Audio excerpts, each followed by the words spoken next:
शुभमित्रा हत्या घटना आईन मंत्री बड़ विवृत्ति प्रथम पत्नी को मध्य हत्या करथिला दीपक लेडी कांस्टेबल शुभमित्रा को हत्या करनाहांती तांको पूर्व पत्नी को मध्य 2022 मसीहा हत्या करिसेंती सेतेबेले से कहिथिले जे दुर्घटना जोगु तांको पत्नीकर देहांत होईछि किंतु इंश्योरेंस पाई से हत्या करिसेंती गाड़ी रे थिबा व्यक्ति समस्ते सुरक्षित रहिले किंतु केवल तांको पत्नी ही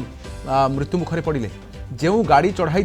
बोली से अभियोग करथिले सेही गाड़ी घटना समय राउरकेला थिला बोली जणा पड़िछि किंतु सेतेबेलर सरकार केमिति दुर्घटना घटिला तदंत न करी चापी देले बोली आईन मंत्री गृह रे उत्तर रखिछन्ति।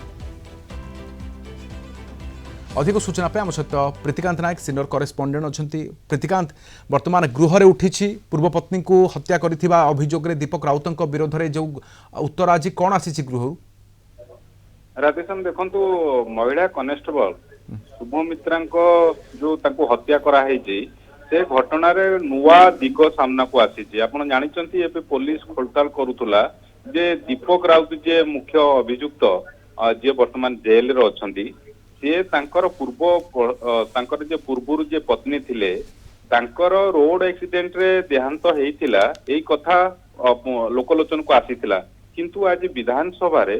आईन मंत्री पृथ्वीराज हरिचंदन ये संपर्क रे जो विरोधी मुलतवी प्रस्ताव आनी तार उत्तर रखा ये गुरुत्वपूर्ण सूचना देइचंती जे दीपक राउत जी महिला कनेस्टेबल को हत्या करिछि से तांको पूर्व पत्नी को मध्य हत्या करिथिला आ कोन पई हत्या करिथिला ना इंश्योरेंस टंका पई हत्या करिथिला एबे जेतेबेले खोलतार हैला आ पुलिस रो तदंत हैला कारण सेतेबेले से जो तथ्य दर्शाइथिला जे जेतेबेले से जाउथुले रास्ता रे जाउथुले से रास्ता रे गला बेले रोड एक्सीडेंट हैला तांको पत्नीकर देहांत हैला किंतु एटा 2022 मसियार घटना आउ सबुठु गुरुत्वपूर्ण कथा जो कथा जे आईन मंत्री पृथ्वीराज हरिचंदन गृह रे उल्लेख करिसंती जे से गाड़ी रे अन्य माने समस्ते सुरक्षित थिले किंतु तांको पत्नी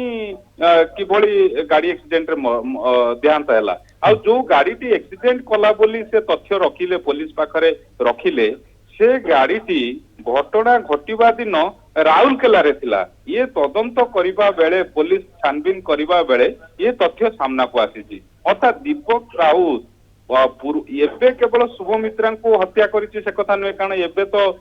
से भुवनेश्वर हत्या कला तापरे केन्दुझर नै कि पोतिला ये कथा सब जणा थिला किंतु नुआ दिगटी होउछि तांको पूर्व पत्नी कारण ये कथा सामना को आसिला परे तांको पूर्व पत्नी को परिवार मध्य खुंटुणी थाना रे अभियोग करथिले आउ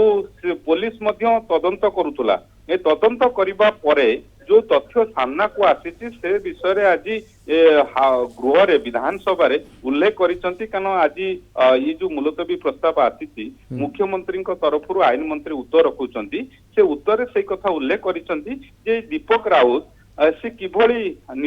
जो केवल जे शुभमित्रा को हत्या करिछि से कथा नुहे पूर्वरु तांको पत्नी को हत्या करिछि आ सेटा केवल इंश्योरेंस पैसा पाइबा पई तेनु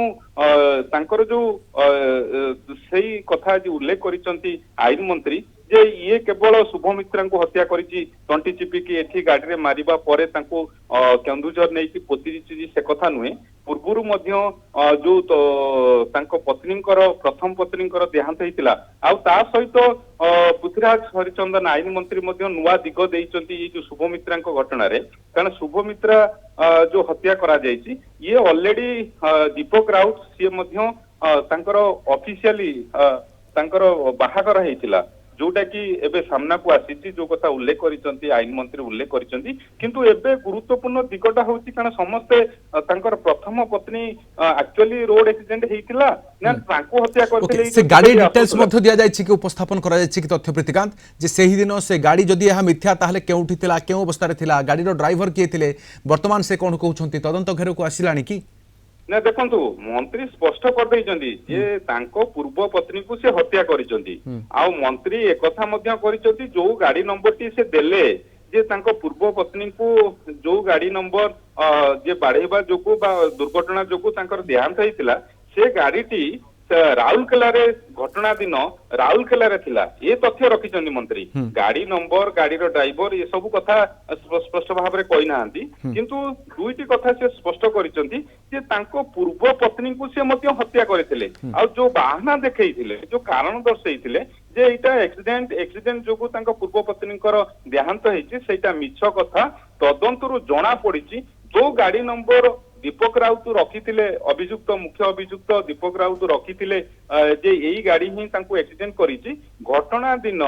ସେଇ ଗାଡିଟି ରାଉରକେଲାରେ ଥିଲା। ଏବେ ତଦନ୍ତ ବେଳେ ଏଇ କଥା ପୁଲିସ ଜାଣିବାକୁ ପାଇଛି ଯୋଉ କଥା ଆଇନ ମନ୍ତ୍ରୀ ଆଜି ଗୃହ ରଖିଛନ୍ତି।